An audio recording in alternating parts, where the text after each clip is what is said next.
You know, every family has a story. Every family has a story. And so tonight, you're going to hear my family story.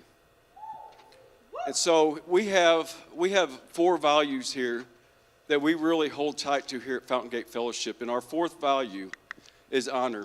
And so would you all stand and would you honor my family tonight as they get ready to tell their testimony?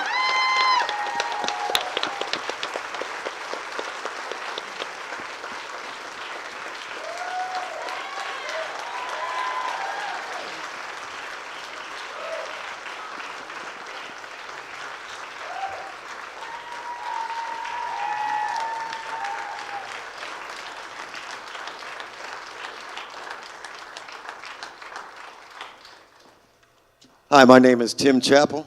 I'm a grateful believer in Jesus Christ, and I'm recovering from addiction, alcoholism, and everything else life has to offer. I was the firstborn in our family, and altogether there's four of us boys, and then there's Becky.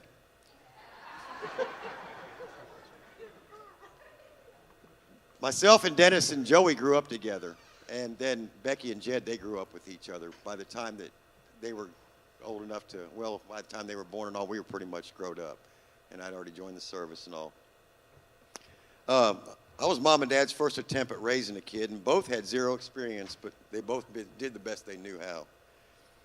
Everything Mom would try to instill in me, Dad would undo, which led to me to adjust my behavior according to who I stood in front of.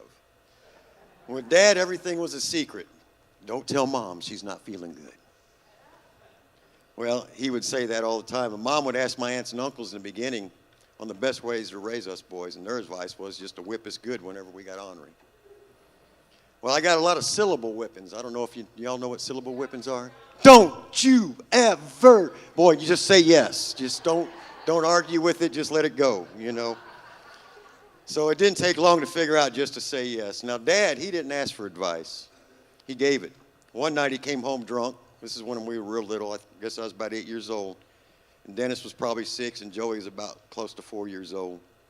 And Dad was ready to take me and leave Mom, but Mom wasn't having any of it. I think that's the night that you had the cast iron skillet on us. No, that's not the night? Okay. Anyway, Dad eventually, sat us three boys down, and he looked at me and he said, boy, let me tell you, there's three things in life that it's going to take to be a man. One, you got to learn how to drink. Two, you learn how to fight. And you're going to teach them two boys how to fight too, because you're the firstborn. And number three, don't listen to what no woman's got to say. And he was my God, and at that time, little G. And so that, I tried best to do what Dad had instructed. And then Dad was an alcoholic, and he'd been a championship boxer. And he apparently never listened to Mom. He was a God to me, so I followed his advice, and I became an expert in those areas myself. Been married twice and divorced twice. I've never been really good at relationships with anybody, including my family. Alcohol had become a part of my life at a very early age, along with smoking. I lived as if it was just one big party. I taught my brothers how to fight. I did a pretty good job, too, because they've been with me now for about 40 years. I joined the Army right before I turned 18, and I was sent to Germany right after basic training, and I went straight to an MP company, of all places. But I found out the MPs were just as big a drug dealers as anybody else, and the Army didn't discourage the partying lifestyle, so game was on. And that's where I got introduced to the heavy drugs and hashish and LSD and all that, and I first became a drug dealer myself. When I got back stateside after 3 years of heavy partying, I soon got a weed connection at Fort Leonard Wood, Missouri, and continued to sell drugs to support my lifestyle. 6 months before my release, I was set up by a friend and was busted for possession of a quarter pound of marijuana. Army gave me two choices: go to court-martial and do fed time, or sign out under a less than honorable discharge. I took the discharge. But I was just postponing the inevitable. It just got worse and worse as the years went by, and I'd lost any morals I might have had. Did a lot of evil and despicable things to my family and friends and anybody who paid any attention to me. I destroyed every relationship I ever had. And I want you to know that I chose to drink and drug. I chose to lie and cheat and steal from everyone that loved me. I may have been influenced, but the choice was mine all along. And those choices alienated me from my family for close to 30 years. For as many as 40 years, I have loathed myself. Many times I've put guns to my head, to my mouth, and pulled back at the last second just because I was afraid I might go to hell. I served 27 years, 7 trips in Florida prisons. That's where the party took me. I've known about and believed in the existence of God, but because Mom made sure of that. I've been shot at, and I should have died several times over. But I got a praying mother and a God who loves me and has plans for me. On May the 1st, I'll have 5 years sober.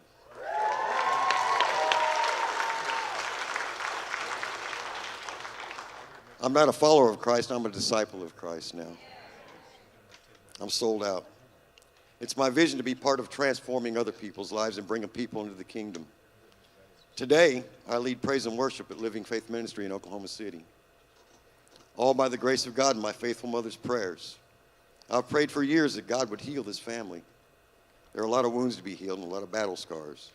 But God, who's rich in mercy, has answered those prayers. Tonight represents the beginning of a new chapter for the Chappell family. Mom's had one wish on her bucket list for a lot of years, and that was to have a picture with all of her kids out of prison all at once. Today, that picture's been taken. It's been a possibility. The healing's begun, and it's been said that those with the biggest struggles have the greater purpose. Well, if that's true, this family's gone through tremendous struggles, and we have a great purpose indeed. I've got 3 brothers who are licensed ministers now. I'm going to be one too. God is doing mighty things through some ex-convicts, drug addicts, and alcoholics, and continues to act mightily through Pat and my mother. God's picked me up, cleaned me up, and set me up for the step up by redeeming me and making me his kid. I thank God for his son who made that redemption possible. I thank God for reconciling me with my family and for what he's doing in his family. And I thank God for a faithful mother's prayers. Thank you. God bless you.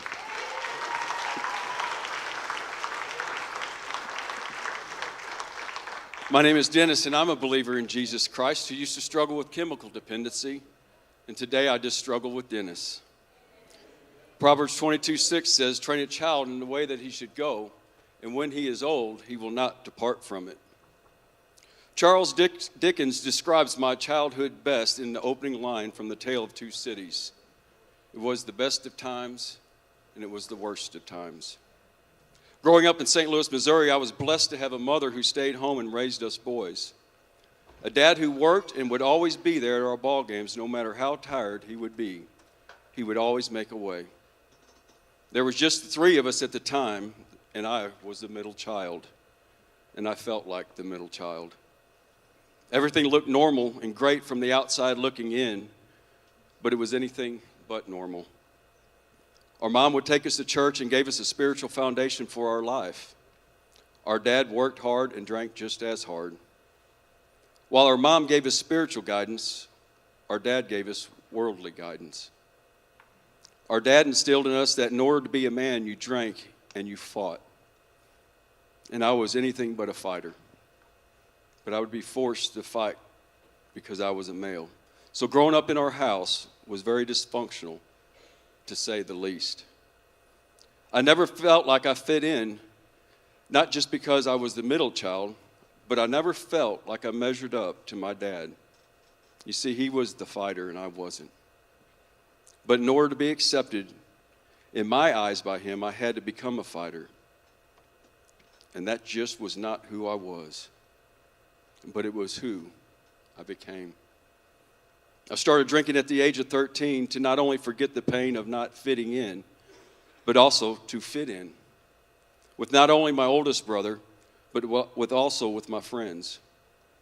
You see, this started a journey of alcohol, drug, and people abuse for the next 35 years.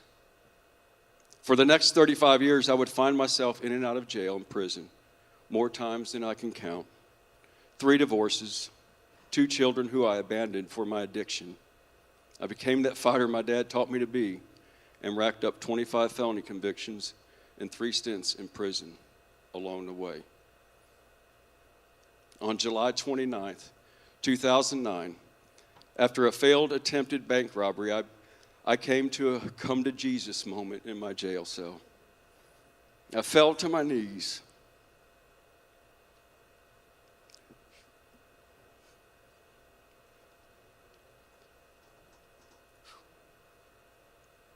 And I made a promise to God, one that I'd made on many occasions in my life. And I said, God, no matter what happens to me, no matter what, God, I will serve you with the rest of my life. And you know, it's amazing. It's amazing how God knows when you're really for reals. Because I can't tell you how many times in my life I had said that same promise over and over to God. I was sentenced to 7 years. I was released after 20 months. And I started my journey. The journey that I started in prison, I continued when I was released. Upon my release from prison, I sought a church out that would accept all my failures and me. And I found that place here at Fountain Gate.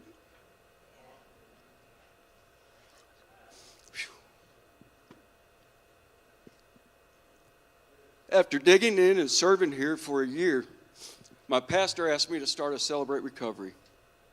I told him I would pray about it and I would get back to him. A year later, I got back to him. I told him I was finally ready.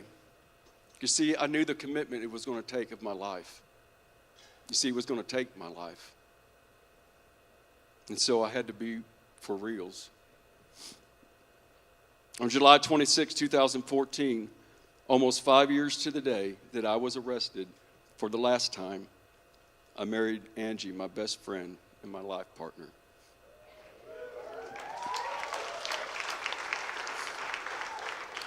Two weeks later, we launched Celebrate Recovery. On our first wedding anniversary, I was ordained as a pastor here at Fountain Gate. And then 8 days shy of our second anniversary, God blessed us with a redemption child, Charlie. Charlie has taught me more about God than anything else in this world has taught me. More even so than Scripture many times. Today I continue to serve God with everything in me. He has restored my life better than I have ever had it before. I thank God for Proverbs 22:6. You see, I was trained in the way that I should go. And now that I'm old, I will never depart.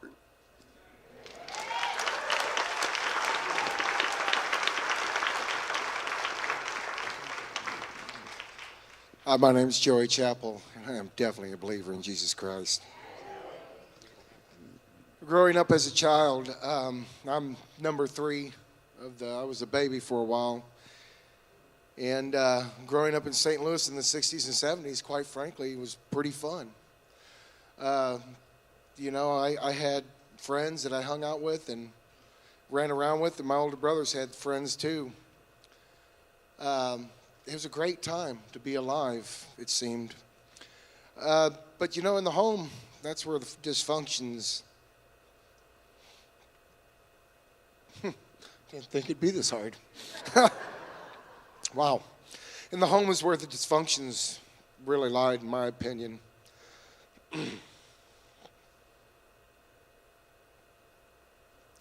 I had a mother that was my spiritual guide. She was also my disciplinarian. She was good at it. She was also my go-to parent whenever I needed to talk. She was also my movie buddy. We go to movies together. Dad, on the other hand, rough, tough, hard to bluff. He was the provider of the family. He did the work, gave Mom the check. He is also the storyteller of past experiences. And man, we loved hearing his stories about his drunken brawls and how he could whoop that butt. But whenever he'd tell us, he'd always say, "Shh, don't tell Mama." I learned how to be a real good liar. He did the best he could.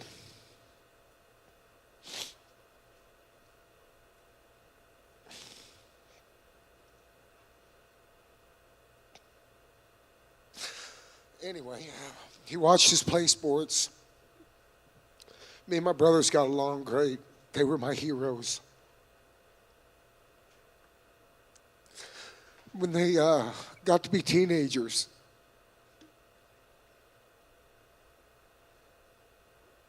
it stopped. It's like overnight they became mortal enemies.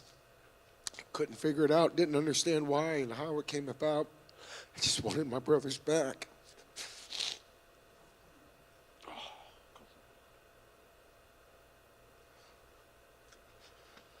The first time I ever tried weed was in the summer of 1974. Thank you, sweetheart. I was in the summer of 1974 when I stole some of my oldest brother's weed when he and his friends were finished jamming out and passed out in the basement. Sorry, bro. And boy, I loved it. It made me feel great. I was running on air. It made me giggle. It made me just, man, it's cool. A couple summers later, my older brother, Dennis, was out hanging with some of his friends. I stole a beer from him when he wasn't looking. And me and David Rogers, we drank that beer and got drunk.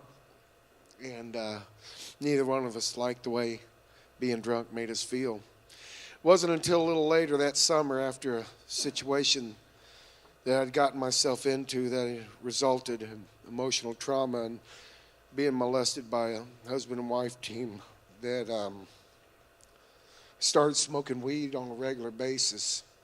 I figured weed made me feel good and alcohol made the pain go away. And I never thought it'd go to anything harder, but pretty soon the weed and the alcohol just didn't work no more, and it progressed to cocaine and methamphetamine, which led me down a road of self-destruction, and ultimately it led me to prison. Every choice I made in life, I made it. I can't blame anybody. I made it. I knew right from wrong, and I chose wrong. You know, I had a mother that lovingly taught me right from wrong and who God and Jesus Christ was. The pain was so great that I just chose the wrong path, and I put myself in prison because of those choices.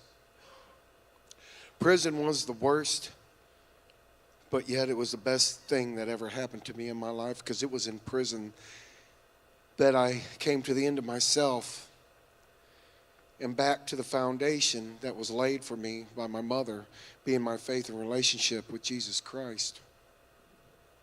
It forced me to take a hard look at myself. It also was the first time in my life I was free. I was free from the pain of the past. It was there that a man of God seen something in me and took notice of the work that had been begun in me and helped guide me back to Christ. His name was Pastor Ron Roscom. When I was released from prison, I was accepted at a place called Living Faith Ministry. And while there, my brother Jed helped me get a position at Victory Church in Oklahoma City. I put in 77 applications prior to going to work for Victory Church, and I was turned down 77 times. I never applied at Victory Church. They had a broken toilet. It was a Wednesday night. My brother would always faithfully come pick me up at Living Faith. And I told the Lord, I said, God, you said if I just follow you. Well, as the bottom of the ninth, bases are loaded. I got 2 outs against me, and I need a grand slam, Lord. My God, hit a grand slam. You know, it was these 2 places that God opened for me and cultivated my relationship further with Jesus Christ. After several years of continued faithfulness, I was ordained through Victory Church. Along the way, thank you. It's all God. Along the way, I discovered one of my callings from God, that being to help the broken and hurting in addiction. And through a place called Catalyst Behavioral Services, I sat on that course. I also met my beautiful, amazing wife, Mitzi Chappell, at Victory Church. She stalked me like nobody's business, and I thank the Lord for that. You know, when God sets you free, you can't help but want to share with others on how to get free through Jesus Christ. I have many spiritual giants in my life today, but the one I credit most to my recovery faith is you, Mom. Thank you.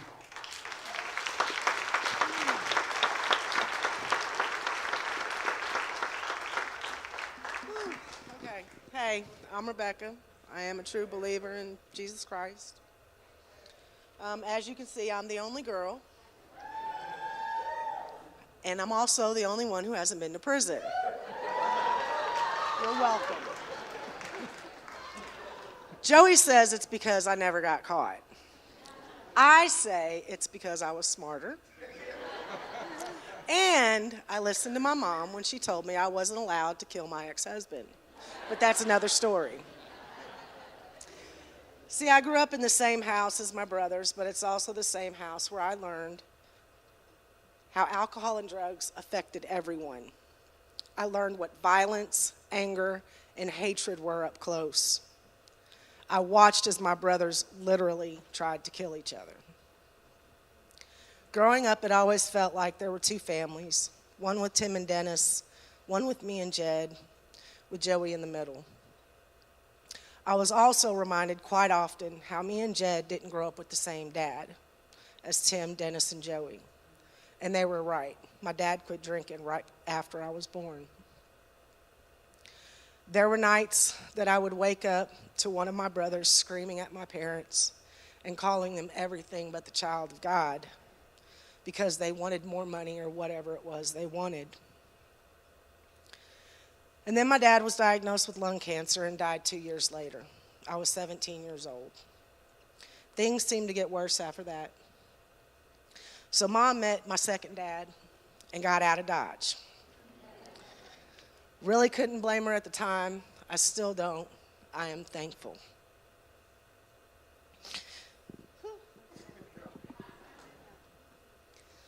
I swore I would never marry a man like my brothers, but that's exactly what I did. It was an abusive relationship in every sense of the word. Psychologists would say it was because it's what I knew, and they would be right. He also introduced me to crack cocaine. Now, this was the late 80s, and anyone old enough knows how addictive it was and still is.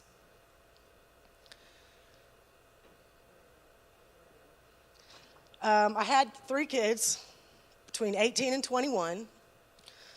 Figured out what caused it, fixed it. Stopped that right there. Yes, I did. Got smart after the 3rd one. I used for 6 years off and on during the 8 years that we were together. 2 years before I left him, I quit because I refused my kids would grow up with 2 crackhead parents. I left him December 20th, 1994. So I'm 25 with 3 kids and 6 years and under, and moved to small town Texas where my parents lived at the time. That's when the alcohol came in, because I was finally free, or so I thought. It wasn't an everyday thing until a few years later. 5 years ago, I quit for an entire year. I was drinking one day and just quit the next. Then I started again, and it gradually became an everyday thing. Then on February 24th of this year, I had a heart attack that saved my life. I stopped drinking, I'm almost done with the cigarettes, and I'm creating a healthier lifestyle with exercise and diet.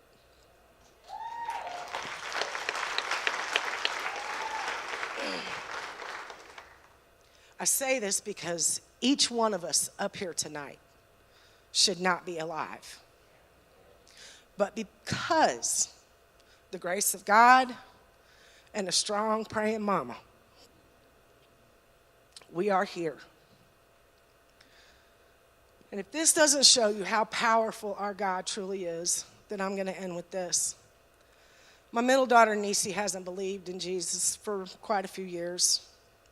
The first of this year, she was depressed and going through some things, and later told me that she had a conversation with God.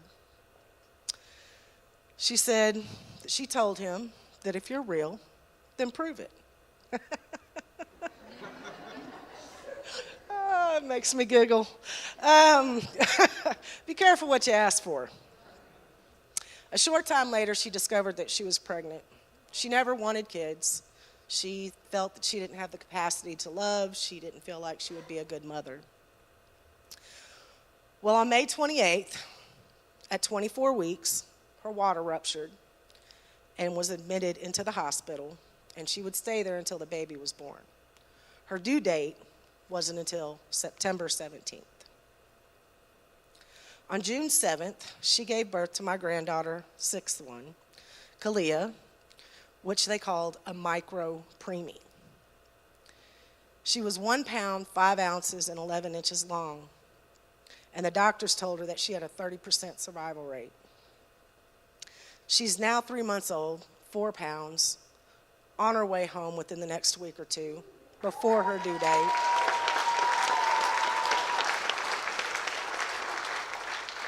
And she's got an attitude to match, and I don't know where she got that. Just saying. I say this because my daughter's faith has been restored because God answered her. He proved that he is real. She has witnessed his power and his grace and showed her the power of prayer. She knows now what love truly is and already can't imagine her life without her daughter. And for as a mother or a parent to know how much we love our children, God loves us more than we can even begin to imagine. So if you, your kids, or a loved one is currently on the wrong path, then I suggest you pray. There is no right or wrong way to pray. Talk to God, that's all you got to do. I don't care if you pray at work, pray in the middle of the grocery store, pray in traffic. I do that a lot. At one point, you have to fall on your knees and surrender everything that you are and just pray. And I promise you that God will work miracles in your life that you can't even begin to imagine. And when the devil whispers in your ear and tries to tell you his lies, always remember whose child you truly are.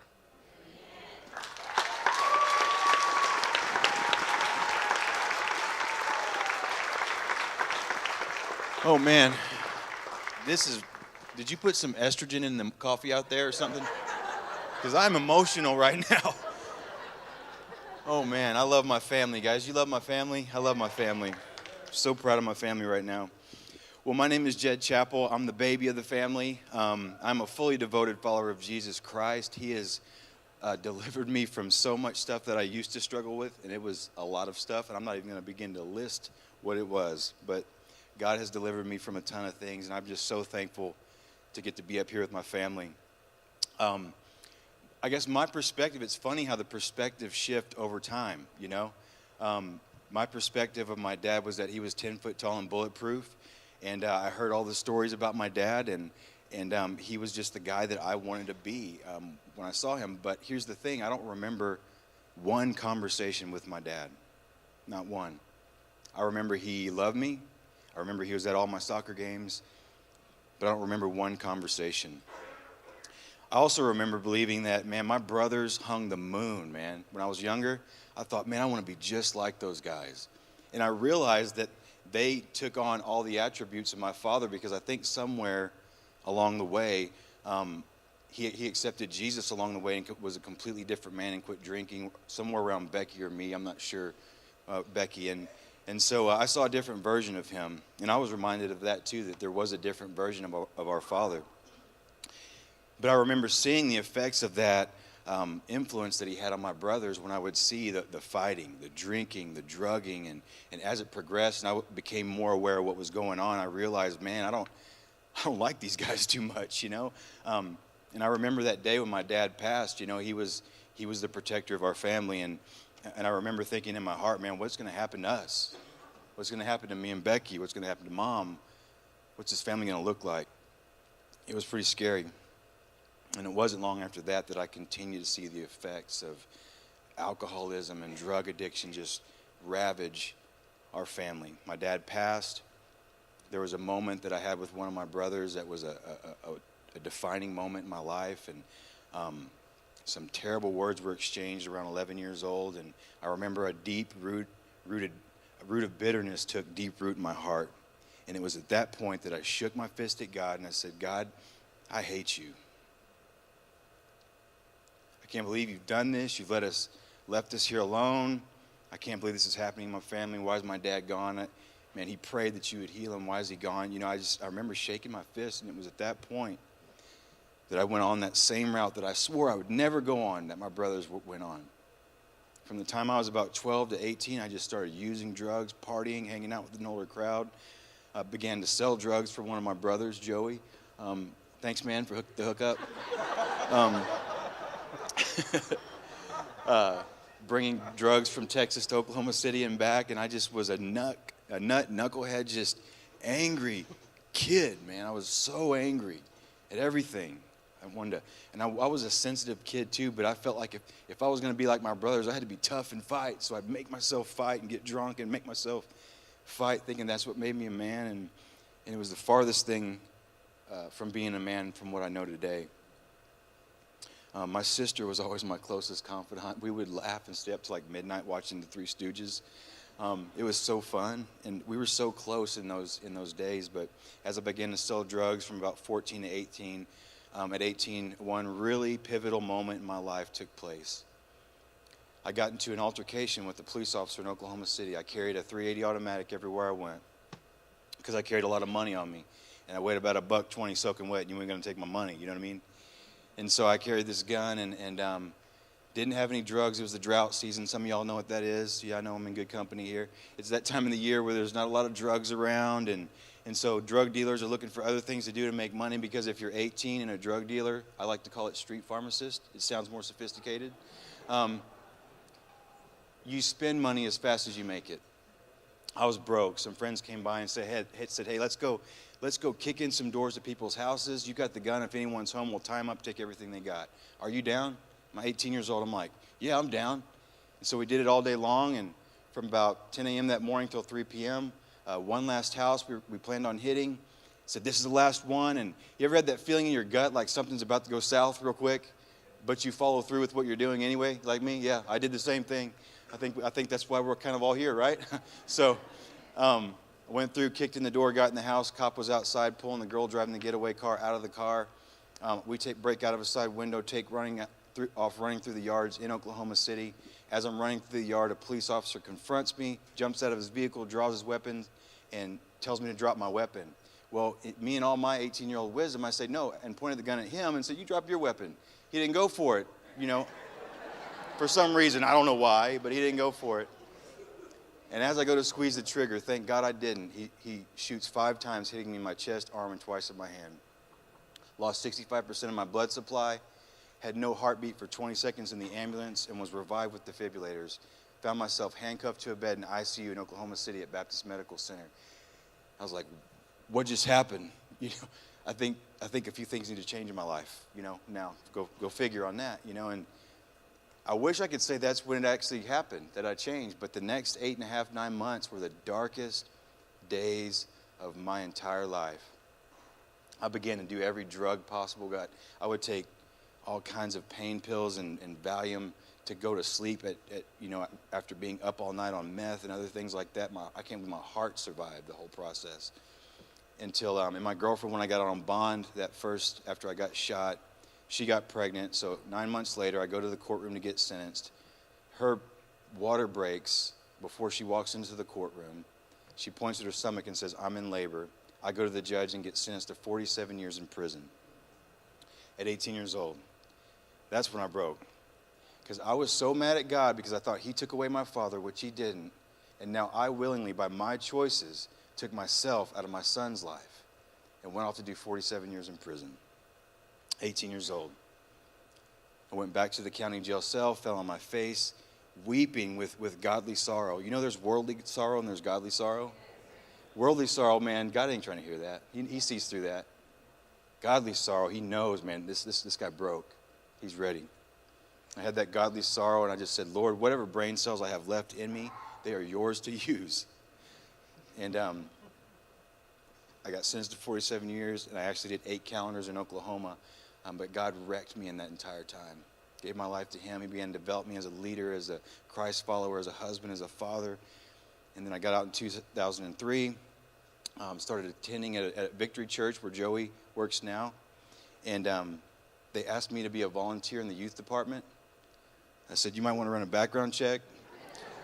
'Cause I don't know if you want me around these kids, guys. And then later on, they asked me to be a pastor on staff.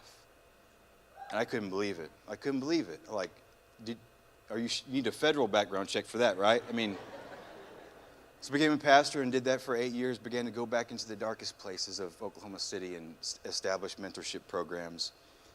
And God completely just transformed my life in a moment where I should have been dead and gone. And I got to say this. It was because my mom was praying. Whew. What is wrong with me right now? I mean, this woman wore the floor out with her knees praying for us. You know, and so I'm a pastor doing this thing, man, it's crazy. I'm like, God, how is this even possible?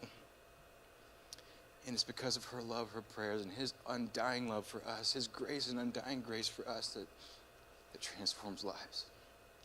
His grace also led me to my beautiful wife, Julie, who's amazing, forgiving, grace-filled, and she has to be to live with me. We have 4 boys together. Jackson is our youngest together. 2 are her boys in the middle from our previous marriage. They're our boys, though, and my oldest son, Angel, who was in that courtroom with my former girlfriend giving birth to, who he and I have an incredible relationship today. So I look back at this beautiful family, and I probably went over time. I'm sorry, you shouldn't give a preacher a mic and tell him to read off notes because it doesn't work. I look at our beautiful family, and I think, man, God is flipping amazing, man. We should have either killed each other or be dead by our own decisions. And guys, I just want you to know tonight, man, if you feel like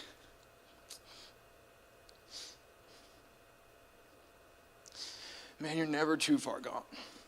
Never. No family's never too far gone. No family member. And you're never too far gone. And today, me and my wife, we are pastors together, and we lead a nonprofit organization of our own now called City Center, where we're serving hundreds of at-risk youth and marginalized families in very urban inner city community in Oklahoma City, where we're seeing homeless kids coming to our center, where we're feeding them, loving them, and teaching them about Jesus and showing them that they're never too far gone. You see, all this stuff works together so that we can give back and love those that seem unlovable to others because we once were unlovable. Amen? At this time, I want to just introduce the most amazing woman on the planet, which is my beautiful, wonderful mom, Joanne Andrews.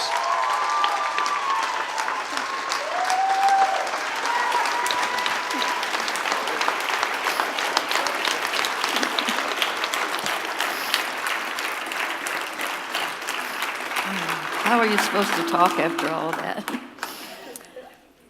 Well, hi, I'm Jo, and I'm a grateful believer in Jesus Christ. And I was reading Solomon's Song of Songs this morning, and it says, "He is my beloved, and I am his." And that's who he is to me. The desire of my heart as a young woman of 18 was to have a large family. I was an only child who grew up in a boarding house. And if you don't know what that is, just watch Forrest Gump. It's kind of like that. But I desired above all else to have a big family, but not just any family. I wanted a Christian family, and I wanted to raise children that would be servants, that would serve God. Well, God gave me that family. But many times I cried out to him and said, God, why would you give me these children? I don't know what to do with them. and I didn't know what to do with them. And I offered all of them up to him at birth, every one of them. and so all along, he was taking care of that. He was taking care of that. But I remember once when I was crying out to him, and I had, from very little, just, if I couldn't do anything else, I read the red parts. I could read the red parts. And so, but I remembered 2 Corinthians 12:8 that said, my grace is all you need. My power works best in weakness. And boy, he had me there. He had a weak one. He also said, seek first the kingdom of God and his righteousness, and all else will be given to you. And that's truth. That's truth. Through all the struggles and failures and dark times, I sought him. He became my strong shield. My complete hope was in him. I grew to love him more even than my children, who were the dearest, most precious things on earth to me. And I knew that he loved them far more than I ever could.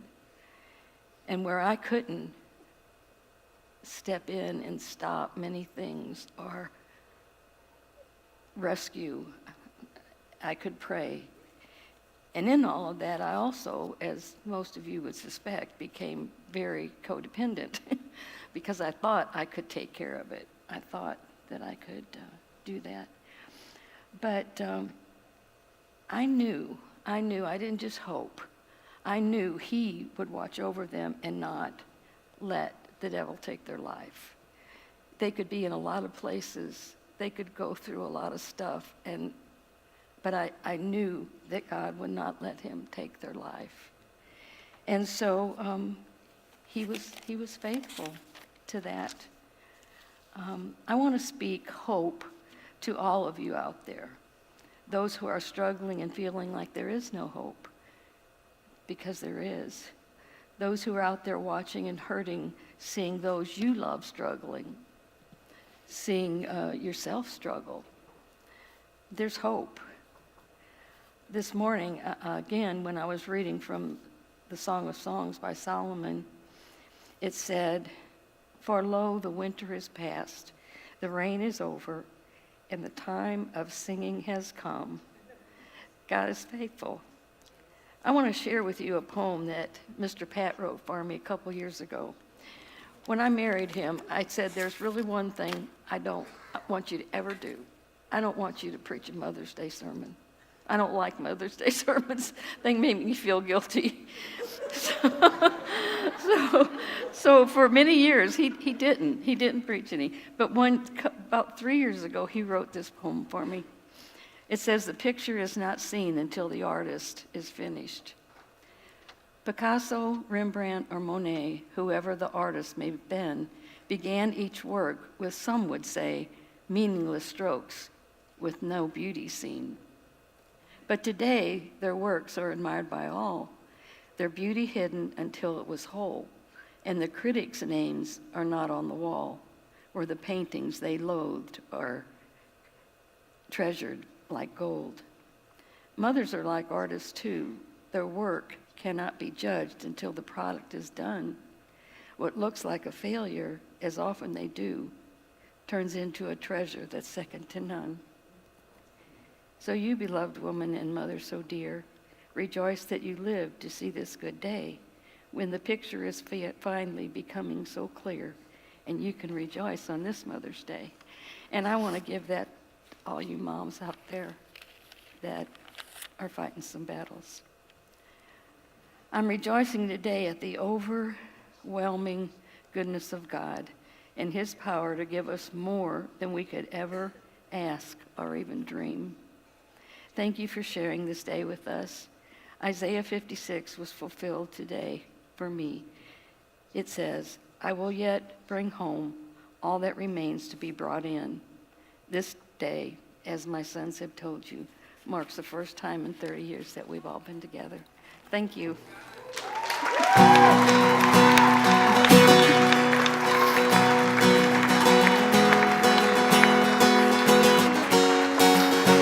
When I look back, I stand amazed that I have my life today. Tribulations have always come to me in pain. At times my faith was badly shaken. My hope was all but taken. Had it not been for the awesome power of my mother's prayer. There are powers and forces that we can't clearly see, and their effects on my life have caused me to believe there is nothing on this earth that can equally share for the power and strength of a mother's prayer.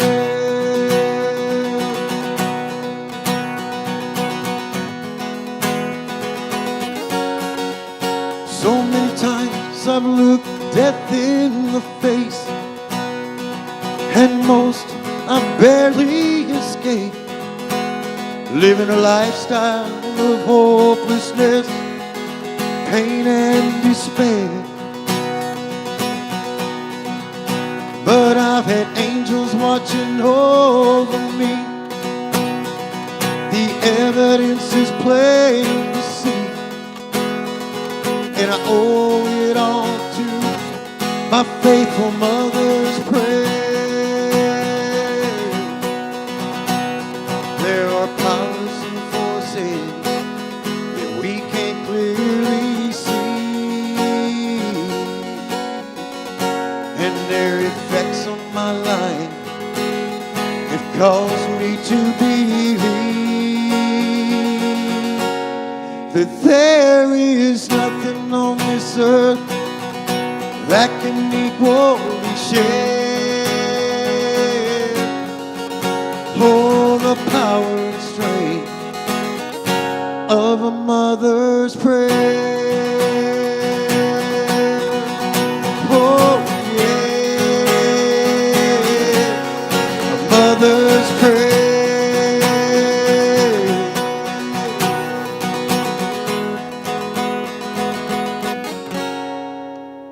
Amazing grace, sweet the sound that saved a wretch like me.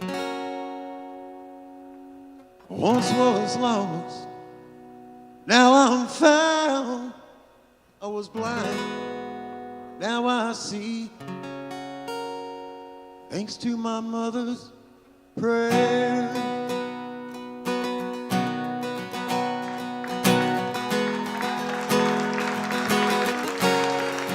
Thank you, Mama, for your prayers.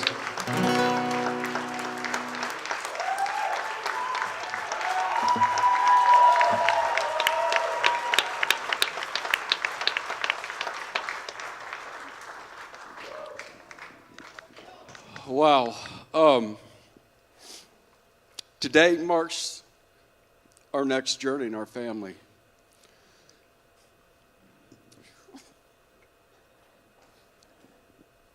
The healing process. But I want to tell you something, guys. This is not about 5 kids that screwed their lives up and that God redeemed. It's about a mother who was faithful to her Creator and gave her children to Him. And it's about a faithful Creator, a faithful daddy that honored her prayers. And we're all here today because of that. And I just want to honor. You know, Scripture says, give honor where honor is due. And my mother deserves honor. Could you all just give it up one more time for her?